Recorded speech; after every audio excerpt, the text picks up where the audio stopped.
What's up, beautiful people? I'm Jamelia, and if you're new here, welcome to my channel.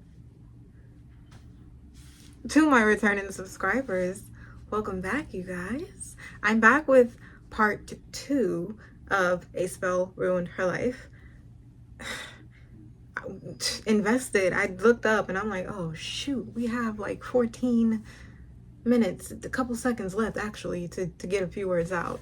So I did end it abruptly, but I kind of thought about it before that I wasn't gonna do an outro. I would do it in part 2. So here we are. I'm not gonna ramble. Let's just get straight into it. Don't forget to like, comment, and subscribe, you guys. I'll say it now because I might forget at the end. I definitely might. Let's get into the video. Okay. Gotten her wish because she started noticing an orb of light that started appearing in her studio. So this orb of light came out of nowhere, and she was thinking that maybe it was the beam from the sun at first, the reflection on her wall. But she had put a camera in her studio after, her house got broken into, so she knew it wasn't a sun reflection. It had to be some kind of spirit orb, because even at night, you can still see it on the wall moving. And she said her camera would alarm her when movements would happen in her studio. So she went into her studio and started interacting with it shortly after. So she went into her studio and interacting with it shortly after. She said she asked it questions in which it would respond by movement. So she would ask questions instructing it to go left or right. So if it's true, go left. If it's not true, go right.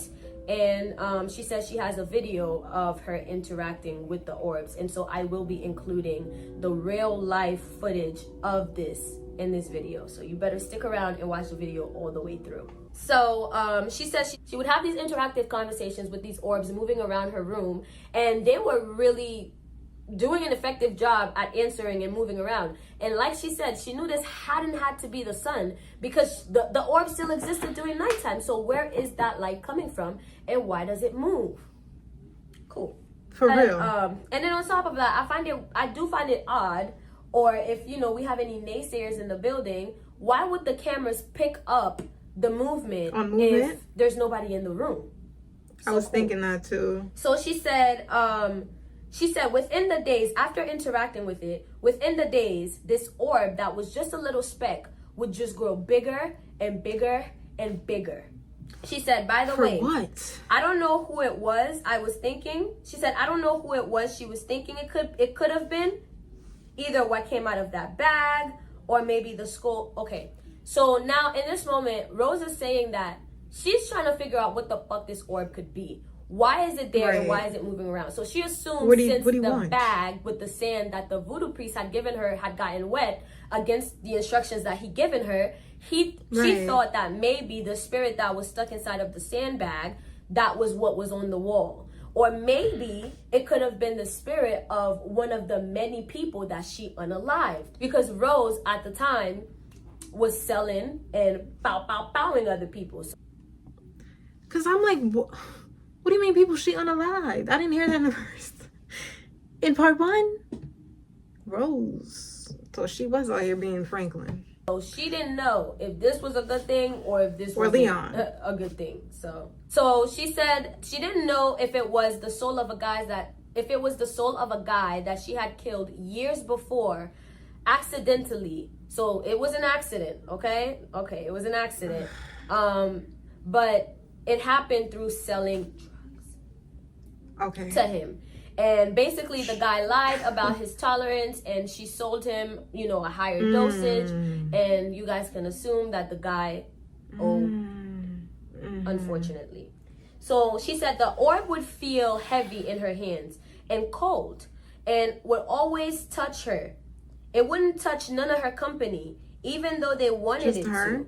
It was attracted to her and only her. Within a few weeks, this thing would grow so much that it would grow into the shape of a snake.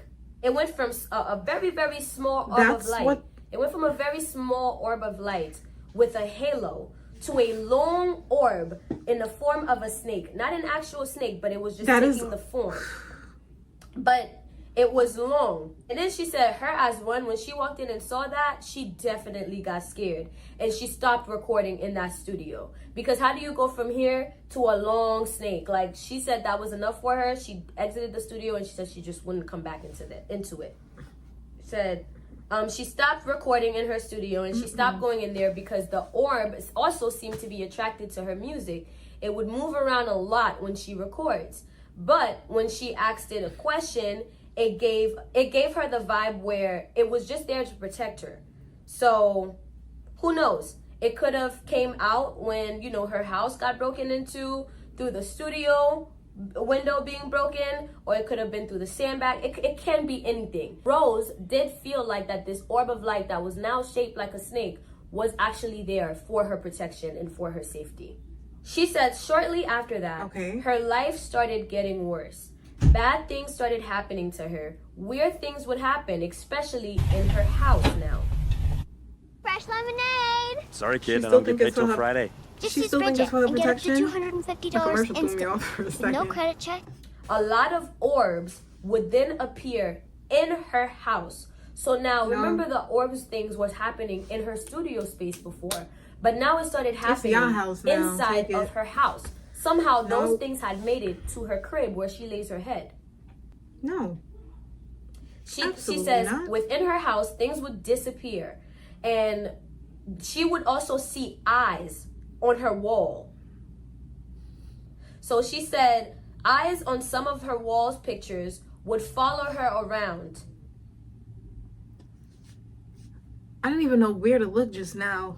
I was about to talk imagine. Just imagine. Eyes following you around. You're seeing. Baffled. So the eyes would move wherever she moves, and she found that extremely creepy. So any pictures that she had up on the wall that had eyes on them, the eyes would follow her wherever she moves. Why is this common in like haunted stories? That's so creepy. So she said she found that extremely creepy, and eventually she abandoned it, and her life just kept falling apart. And after, just kept falling apart after. Until this day, she doesn't know she doesn't know if that voodoo priest put a spell on her, or if just everything went wrong because she didn't follow the instructions. So she don't know if that voodoo priest just fucked her up, or if it's just like because she didn't do exactly what she had to do, that's why everything is going downhill. Or because the bag got wet? She said, moral of the story is, be careful what you wish for. She said she would even have dreams of incubuses and succubuses having her, and they even got more and more attached to her because they would disguise themselves as someone that she was attracted to or to her friends. So every time she had those dreams and those demonic spirits, those incubuses, succubuses, if y'all can feel my heart right now, they were just taking advantage of her. And not only were they taking advantage of her, but they were dressing themselves as people that she's familiar with. Which, if you guys do not know, sex dreams are not a good sign. You are literally being taken advantage of by demons. So you need to protect yourself, and you need to keep yourself centered. Like, watching right before bed is not a good idea. Cut it out. But anyway, let's continue. So she says that friend made it inside her house as a dream, because every time she's having those dreams and those succubuses are taking advantage of her, she wouldn't be aware that it was a dream. I visualized it and my heart just started lucid through it, which is so unfortunate also. But yes. So the day that she would realize that she was being tricked by a succubus was when this guy that she had fallen out with winded up inside her house wanting to get some. So in that moment, she said, how are you here? Wait a minute, is this a dream? So then that's when she would snap out of it. So she said, it was a dream and a succubus was tricking her, because when she said, wait a minute, we fell out, the guy looked confused and had that basically that, oh shit, he's been caught look. So the succubuses and the incubuses then, when Rose woke up to that fact, had to find a different way to get to her. When Rose realized that, wait a minute, we already fell out, I don't want to do anything sexual with you, like, what the heck is this? This has to be a succubus. This creature, this guy, would now transform itself into an attractive guy. because it has to do every single thing to get to Rose, to get Rose to lay down and to steal Rose's energy. She said it got to the point where it was happening so often, almost goddamn near every single night, that basically Rose had to find a way to defeat those succubuses and incubuses. She had to be smarter than them, and she had to be a lot more aware in her dream world. Right. So she said when she got onto them, the spirits now got onto her, because the spirits then turned around and started to find a way to keep Rose in her dreams. So if they could keep Rose from waking up, then those spirits also win. So instead of them going in and trying to with her, they were straight up giving her paralysis, where she just would not be able to wake up from a nightmare. She said the end. Now she said that's basically what happened. Basically, she didn't tell me anymore. I'm really sitting back waiting more. Asked her for part 2, but the end. There's no part 2. I could email her back and I can ask her like, hey girl, like, how's your life now? What's going on? Did you figure it out? But all we know is she did abandon the house. She doesn't live there anymore. But guys, she really wants you guys to know, be careful what you wish for. And also, I'll interject by saying, be careful what type of lifestyle that you put yourself in, because you never understand, because you guys don't understand, karma is for real. Karma is real, and it doesn't skip anybody's door. Sometimes, I could understand why Rose would think that this could be like the voodoo priestess fault, or the fact that she didn't do the oil thing as much as she should have, which I do think played a major factor into all of this, right? I'll stop it here because I don't want to run out of time doing mini outro. But Rose, girl, can we get an update? Are you okay? What is your life like now? What's going on, Rose? Hello? But if you guys want to see more videos like these, please comment down below, send me links, whatever you find. I'll get right on it. Because I remember, man, being in middle school maybe, or elementary school, and spending the night at an aunt's house. Oh, that would be a good story time. But they would, I'm saying 2, 3 in the morning, tell the spookiest stories about things that happened in St. Lucia. I don't know, I used to feel, there's a feeling I got on the inside as a kid I couldn't explain. And growing up, I kind of just continued to lean towards the dark and mysterious things. Yeah. I'll scare myself and still not learn my lesson. Nope. But if you've made it this far in the video, thank you guys for watching. Thank you for hanging out. Thank you for kicking it. Thank you for being you. Thank you for being amazing. Thank you. It's always a vibe chilling with you guys. Why did it come out like that? It's always a vibe chilling with you guys. Always a good time.